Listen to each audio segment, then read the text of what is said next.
Welcome back to Roll for Recipe, the series where the dice are the head chef. I'll roll for some ingredients and then make a dish with them. Let's get rolling. First up, D12 restriction roll. That is a 1 for under $5 per serving. D12 protein roll. That is 11 steak. That's gonna be a bit hard to keep in budgets. D10 for carb. That is 3 minute rice. At least that's a pretty cheap one. 2 D24 seasonings. That is 2 tarragon and 14 cumin. 2 very potent flavors. We'll see how that goes. Another 2 D20 for produce. That is a 1 for watermelon and a 19 for scallion. Didn't we just get this like 2 episodes ago? Finally, a D100 wild magic roll. That is 31 for mirin. And here's the summary of everything that we rolled, so let's get cooking.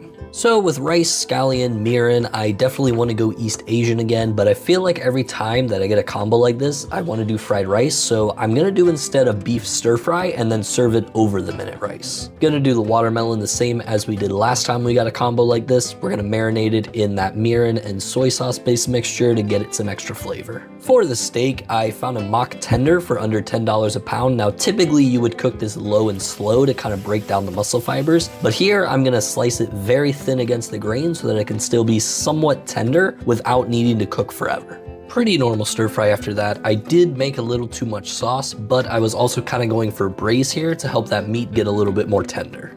Finally, we plate with our minute rice base. I was going to mix the cumin into the rice, but completely forgot for whatever reason, so I sprinkled some on top at the end. Still looks pretty good though.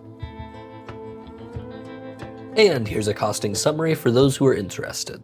So to be perfectly honest, I haven't actually done the costing analysis yet, so I'm really hoping this is under budget. Bon appetit. So the steak, not too bad actually. I was a little bit concerned that this cut would just be overly tough, even with the thin slice, but it actually worked out pretty well. Same as last time we got this produce combination, the watermelon isn't overly sweet, and the scallions obviously work well in something like this. And while tarragon works decently in here, I feel like tarragon tends to work better in other dishes. All right, for a score, I'm gonna give this one a 6.8 out of 10, and for a name, I'm gonna call it the Minute Express. Now, a 6.8 means it's still in the range of decent to good, but it definitely had that kind of cheap Chinese takeout feel between the minute rice and the cheaper beef cuts. Honestly, I'm not mad at that. I like Chinese takeout food a lot. But yeah, I think a couple little swaps and this dish goes from good to amazing. As always, thanks for watching. Remember to like, follow, and share, and I'll see you next time.